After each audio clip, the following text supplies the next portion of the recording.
பிரியமானவர்களே, இன்றைய ஜெபம் 2 தெசலோனிக்கேயர் 2ஆம் அதிகாரம் 14வது வசனத்தின்படி நாம் ஜெபிக்கலாம். நீங்கள் நம்முடைய கர்த்தராகிய இயேசு கிறிஸ்துவினுடைய மகிமையை அடையும் பொருட்டாக எங்கள் சுவிசேஷகத்தினாலே அந்த இரட்சிப்புக்கு அவர் உங்களை அழைத்தார்.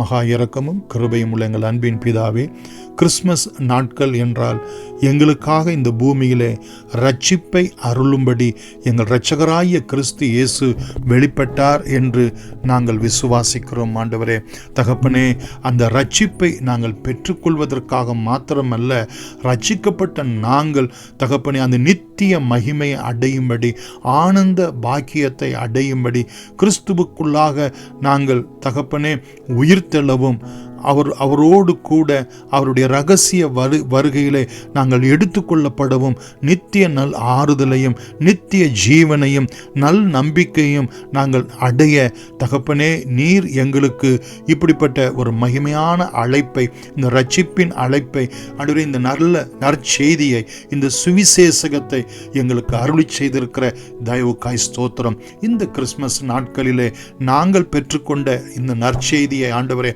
தகப்பனே, கைப்பிரதிகளை, சுவிசேஷ பிரதிகளை, புதிய ஏற்பாட்டை, வேத புத்தகத்தை எத்தனை ஜனங்களுக்கு நாங்கள் கொடுக்க முடியுமோ கொடுக்க எங்களுக்கு உதவி செய்யும்.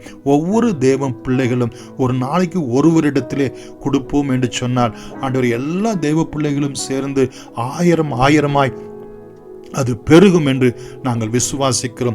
இவ்வுலக பிரகாரமான எத்தனையோ விதமான ஆசீர்வாதங்கள் நாங்கள் அடைய வேண்டும் என்று நாங்கள் நினைத்தாலும் தகப்பனே, இயேசு கிறிஸ்து அருளுகிற இரட்சிப்பையும், இயேசு கிறிஸ்து அருளுகிற மகிமையும், இயேசு கிறிஸ்துவினால் கிடைக்கக்கூடிய நித்திய ஜீவனையும் நித்திய ஆறுதலையும் நல் நம்பிக்கையும் ஆண்டவரே இந்த ஜனங்களுக்கு கொடுத்து அவருடைய இருதயங்களை, அவருடைய வாழ்க்கையை தேற்ற நல் வசனத்தினாலும் நற்கிரியைகளினாலும் இவர்கள் ஸ்திரப்பட எங்களை எடுத்து நீர் பிரயோஜனப்படுத்தும்படி ஒவ்வொரு தேவ பிள்ளைகளையும், படிக்கிற பிள்ளைகளை, வேலை செய்கிற பிள்ளைகளை, அவருடைய அக்கம் பக்கத்தில் இருக்கிறவர்களை இந்த கிறிஸ்துமஸ் நாட்களிலே சுவாமி அவர்கள் ஒவ்வொருவரையும் நாங்கள் ஸ்திரப்படுத்தும்படியாய் நீர் எங்களை ஸ்திரப்படுத்தும்படி இயேசுவின் நாமத்தில் வேண்டுகிறோம் எங்கள் ஜீவனுள்ள பிதாவே, ஆமென்.